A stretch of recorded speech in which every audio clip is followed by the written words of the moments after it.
Nous allons passer maintenant à l'étude des équipements d'interconnexion des réseaux et leur rôle au sein d'un système de communication donné. Nous allons voir plusieurs équipements. Donc, parmi ces équipements, on va voir ce que c'est qu'un répéteur, un concentrateur ou un hub, un pont ou un bridge, les commutateurs, un switch, un routeur, un pare-feu ou firewall, des passerelles applicatives et ainsi de suite. Voilà.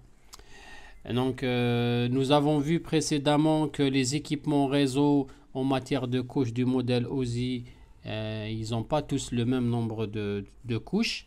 Par exemple, les équipements de communication, par exemple, ils en ont 7. Donc, ils ont toutes les couches du modèle OSI. Par contre, un routeur, par exemple, puisqu'il ne fait que router des messages, il n'a que 3. Physique, liaison de données et réseau. Un autre, comme le switch qu'on verra par la suite, il n'en a que 2. Physique, liaison de données, et ainsi de suite. Pourquoi je vous ai présenté cette figure? C'est pour vous dire que les équipements qu'on va voir par la suite, chacun fonctionne au niveau d'une couche quelconque du modèle OSI. Et on a ceux qui fonctionnent au niveau de la couche physique uniquement, comme le concentrateur et le répéteur. Ceux qui fonctionnent au niveau de la couche liaison de données 2, comme le commutateur et le pont. Couche 3, comme le pare-feu et le routeur. Et puis nous avons celui qui fonctionne au niveau de toutes les couches, qui est la passerelle applicative. Donc on va essayer de développer et de détailler le fonctionnement de chacun. Comme ça, quand vous aurez à voir un schéma réseau très large, vous allez facilement comprendre la signification de chaque équipement d'interconnexion, bien évidemment. Nous allons commencer par le premier équipement qui est le répéteur. Un répéteur, déjà il s'appelle répéteur. Il fait que répéter. Répéter quoi? Répéter un signal. Vous savez, quand vous avez deux réseaux, un qui se trouve au deuxième étage et un autre qui se trouve au premier étage, il se peut que la distance est très grande au point où le signal sera affaibli. L'amplitude sera affaiblie, donc le message n'arrive pas correctement entre le réseau qui se trouve au premier étage et le réseau qui se trouve au deuxième étage. Du coup, on va mettre aux extrémités des équipements qu'on appelle des répéteurs, qui répètent les signaux, qui régénèrent les signaux. Donc un répéteur, c'est quoi? Quand la distance est plus grande entre deux équipements, on met un répéteur au milieu pour régénérer le signal, parce que plus vous avez une distance grande, plus le signal sera affaibli. Du coup, on met au milieu l'équipement répéteur qui permet d'élargir la distance entre deux équipements sans qu'il y ait perte de données, sans que le signal ne perde sa signification réelle. Normalement, vous avez déjà vu ça dans le module traitement ou théorie de signal. Voilà. Donc un répéteur, c'est un régénérateur de signal, c'est un amplificateur. Donc il ne fait rien du tout, il fait que recevoir, amplifier, envoyer des signaux. Il n'y a pas de configuration à faire. Il permet donc d'augmenter la distance entre les deux équipements différents. Et puis, il peut y avoir un répéteur qui a d'un côté câble électrique, de l'autre côté Wi-Fi. Par exemple, ça fait la transformation du type de signal, d'un signal sous forme d'onde électromagnétique vers un signal sous forme de câble électrique ou d'impulsion électrique en général.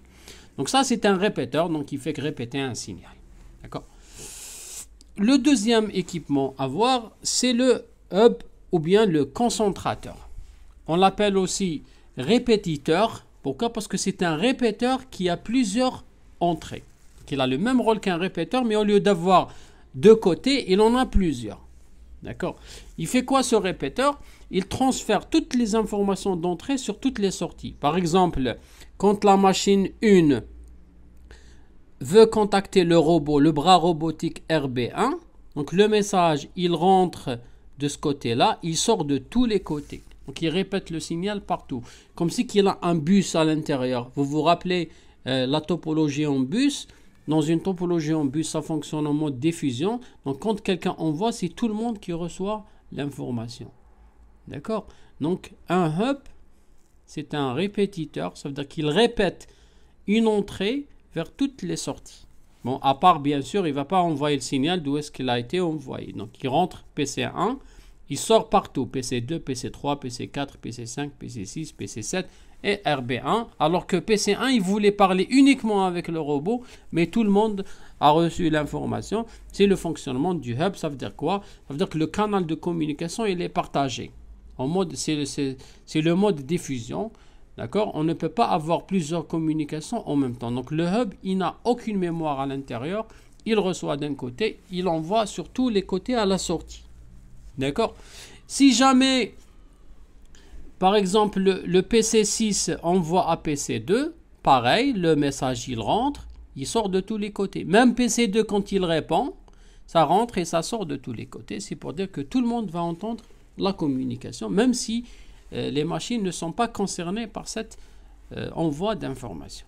Voilà. Si jamais deux messages sont envoyés en même temps, il va y avoir ce qu'on appelle une collision. Collision de deux messages. Voilà. Deux envois, collision. C'est pour cela que quand PC1 parle, c'est tout le monde qui reçoit. Et si jamais deux envoient en même temps, vous avez collision, donc les messages seront perdus. D'accord? Pourquoi? Parce que le support de communication est partagé. Donc nous avons deux caractéristiques. Quand une machine envoie à une machine, tout le monde va recevoir. Si jamais deux paquets sont envoyés en même temps, vous avez une collision. Pourquoi? Parce que le canal de communication est partagé. Et là, c'est ce qu'on appelle un domaine de collision.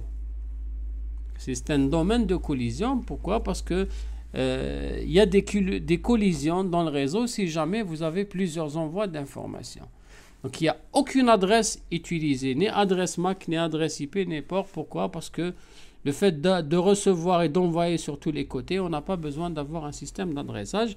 Et cet espace-là dans lequel il peut y avoir une collision, on l'appelle un domaine de collision. Et c'est le hub qui est au milieu.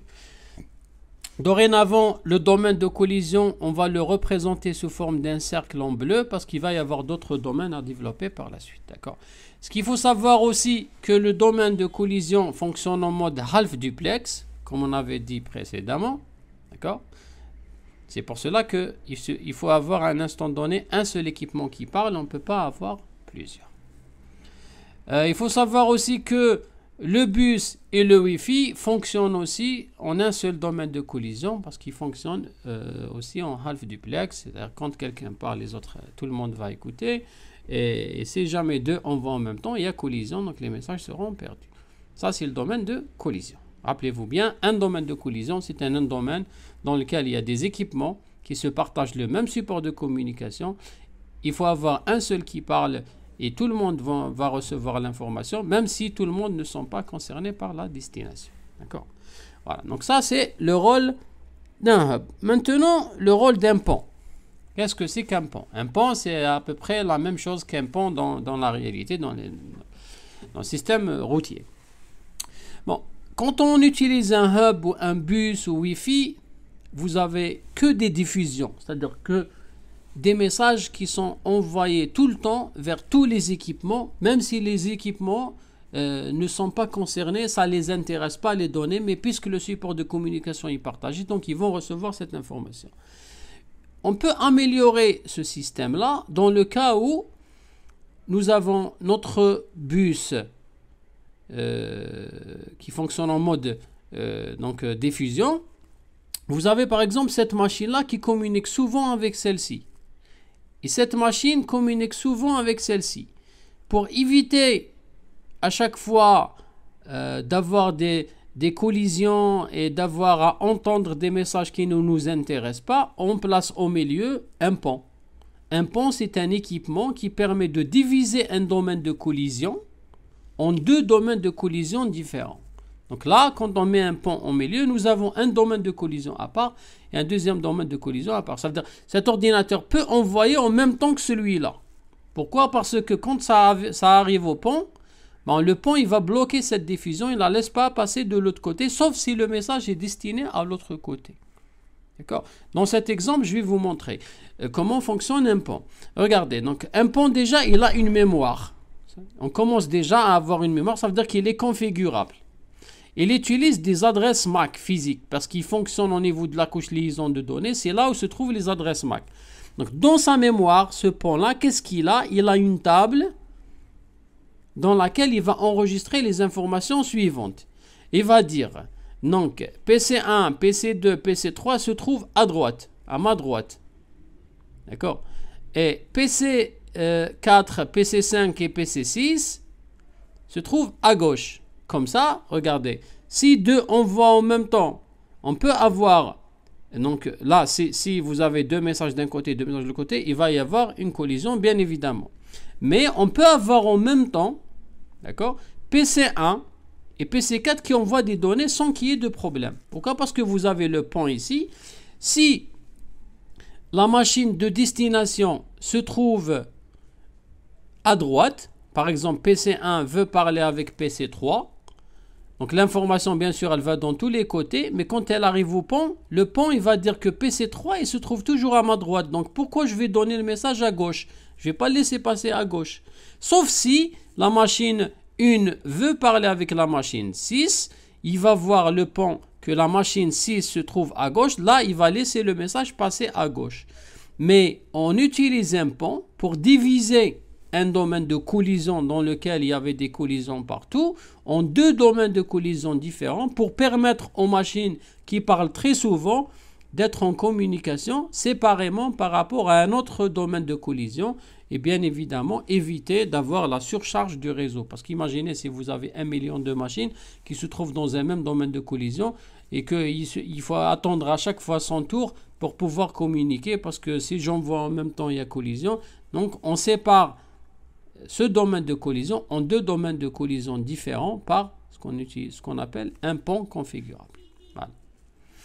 Maintenant, nous allons passer au fonctionnement d'un switch ou d'un commutateur. Donc un commutateur, c'est un pont, mais au lieu d'avoir deux côtés, il en a plusieurs.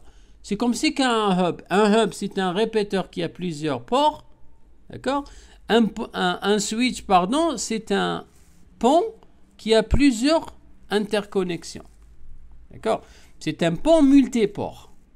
Donc il est configuré pour gérer la communication entre plusieurs machines en même temps. Ça forme la topologie en étoile. D'accord? Point à point. Regardez là. Quand nous avons un switch, maintenant, contrairement au hub, on peut avoir en même temps PC1 qui parle avec le robot et PC4 qui parle avec PC5. Pourquoi? Parce qu'à l'intérieur du switch, il n'y a pas de bus. Les lignes sont séparées. Donc directement PC1, il envoie, donc ça rentre, ça sort sur le robot. Et PC4, donc ça rentre de ce côté-là et ça sort sur PC5. Il n'y a pas de domaine de collision ici. Donc les lignes sont séparées. Le switch aussi, il utilise un système d'adressage MAC comme le pont. Puisqu'un switch, c'est un pont qui a plusieurs ports.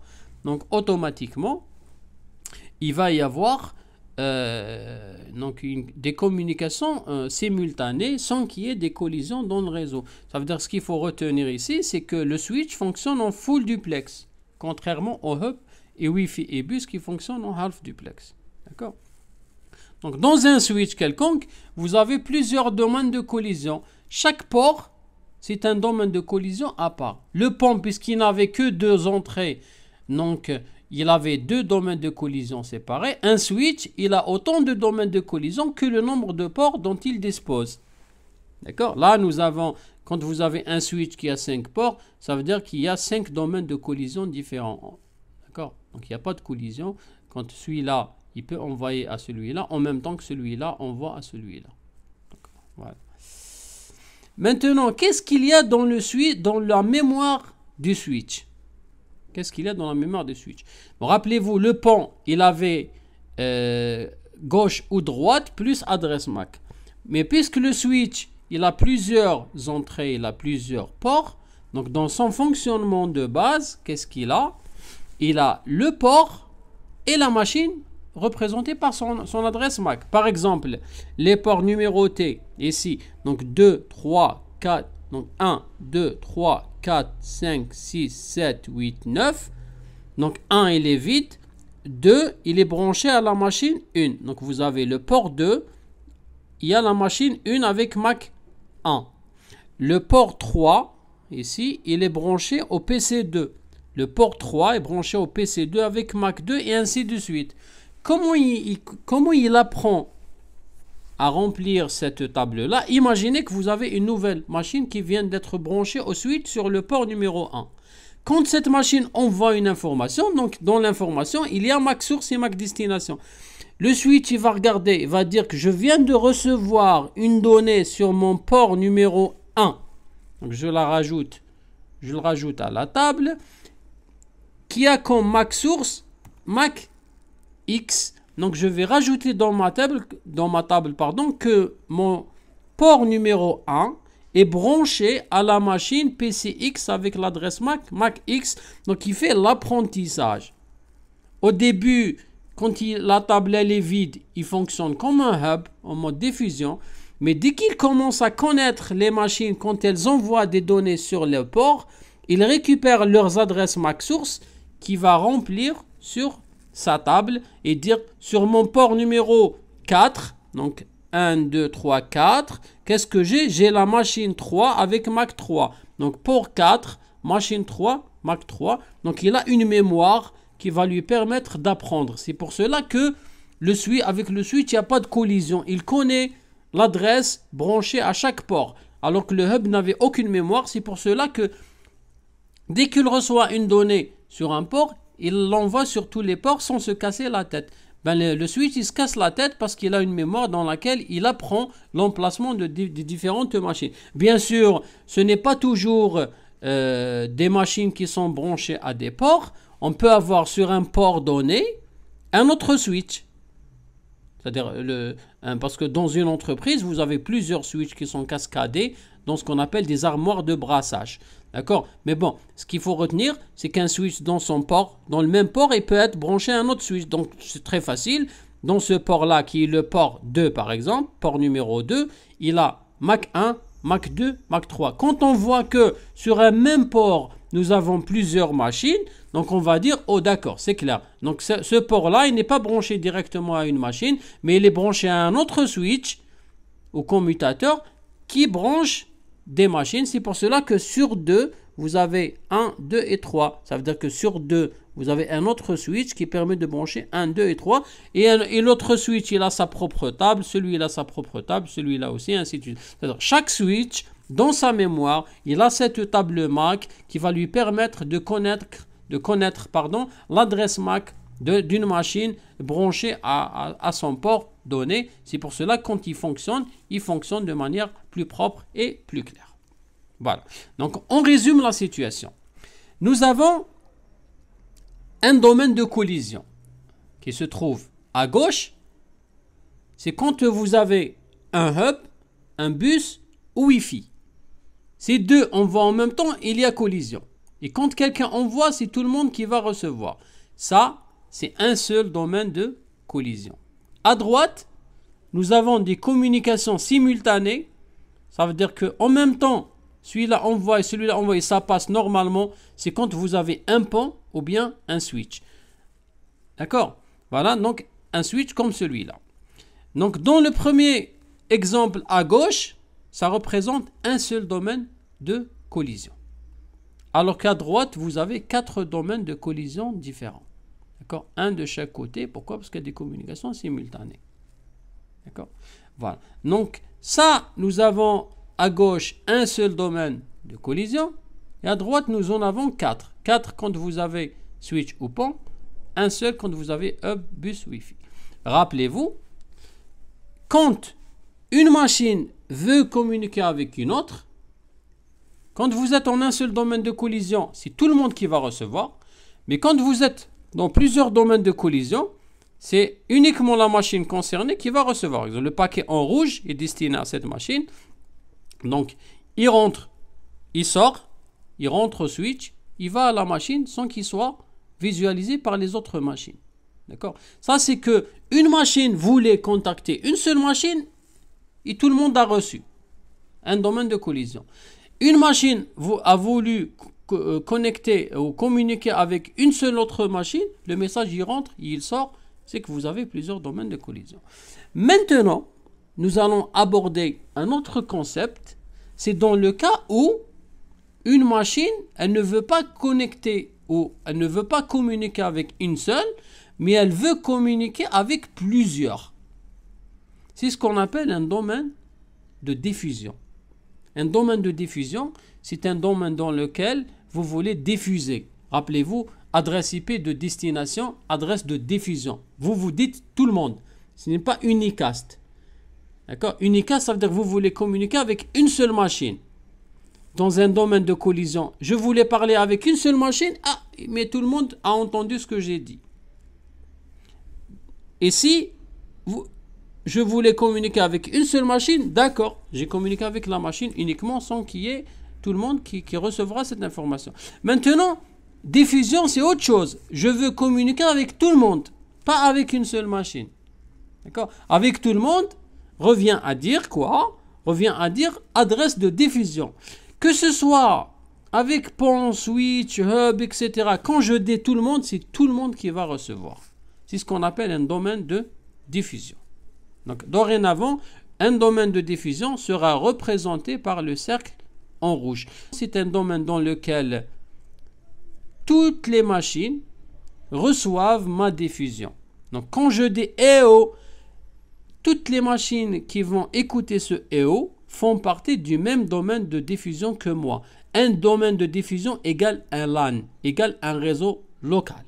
D'accord. Ça veut dire que toutes les machines qui ont reçu ma diffusion ou mon EO ont la même adresse réseau que moi.